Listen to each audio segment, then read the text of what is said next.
चांदी क्रैश कर रही है, निवेशक घाटे में है, लेकिन फिर भी गोल्ड ईटीएफ में पैसा रिकॉर्ड स्पीड से घुस रहा है।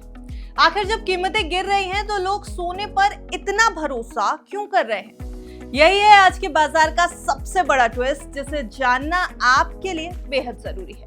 हेलो एंड वेलकम, आप देख रहे हैं गुड रिटर्न्स। मैं हूं आपके साथ अर्णिमा द्विवेदी। सोने की कीमतों में लगातार गिरावट है, रिटर्न्स लगभग गायब हो चुके हैं, लेकिन इसके बावजूद गोल्ड ईटीएफ में निवेशकों का पैसा तेजी से बढ़ रहा है। ये एक ऐसी सिचुएशन है जो इस वक्त बाजार में एक दिलचस्प कहानी सुना रही है। सबसे पहले जरा सोने और चांदी की ताजा कीमतों पर नजर डालिए। 10 फरवरी 2026 को जैसे ही एमसीएक्स खुला, चांदी में जबरदस्त गिरावट देखने को मिली।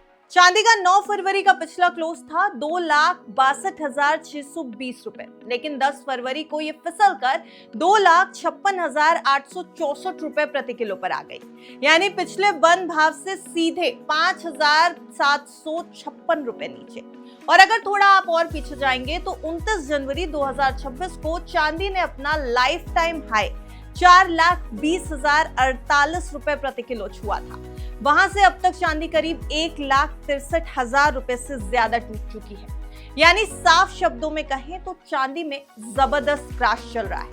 अब सोने की बात कर लेते हैं थोड़ी। 10 ग्राम 24 कैरेट सोना 1,56,001 रुपए पर आ गया है। ये 2 अप्रैल एक्सपायरी के लिए करीब 2,065 रुपए की गिरावट है। 29 जनवरी 2026 को सोने ने भी रिकॉर्ड बनाया था, जब भाव 1,93,096 रुपए प्रति 10 ग्राम पर पहुंच गया। उस स्तर से अब तक सोना करीब 37,000 रुपए सस्ता हो चुका है। इंटरनेशनल मार्केट में स्पॉट गोल्ड 5,029.49 डॉलर प्रति ऑन्स पर है, जिसमें करीब 0.7% की गिरावट है। अब सवाल ये कि आखिर ये गिरावट क्यों हो रही है? दरअसल निवेशक अमेरिका के अहम रोजगार और महंगाई से जुड़े डेटा का इंतजार कर रहे हैं, जो इसी हफ्ते आने वाला है। इसी वजह से बाजार में कॉशियसनेस है, सतर्कता है और उतार चढ़ाव बढ़ गया है। सोने और चांदी दोनों में लगातार गिरावट से रिटर्न्स नेगेटिव हो चुके हैं। अगर आपने हाल के दिनों में सोना खरीदा है तो घाटा महसूस जरूर हो रहा होगा, क्योंकि कुल मिलाकर तस्वीर यही है कि सोना टूट रहा है और रिटर्न्स बेहद कमजोर। लेकिन अब आता है असली ट्विस्ट।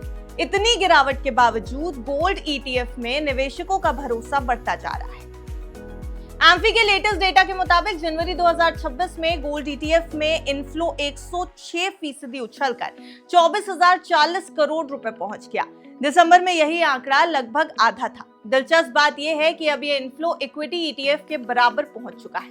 कुल मिलाकर ईटीएफ और ओवरसीज ओरिएंटेड फंड्स में जनवरी के महीने में नेट इनफ्लो 39,955 करोड़ रुपए रहा, जबकि दिसंबर में यह 26,723 करोड़ रुपए था।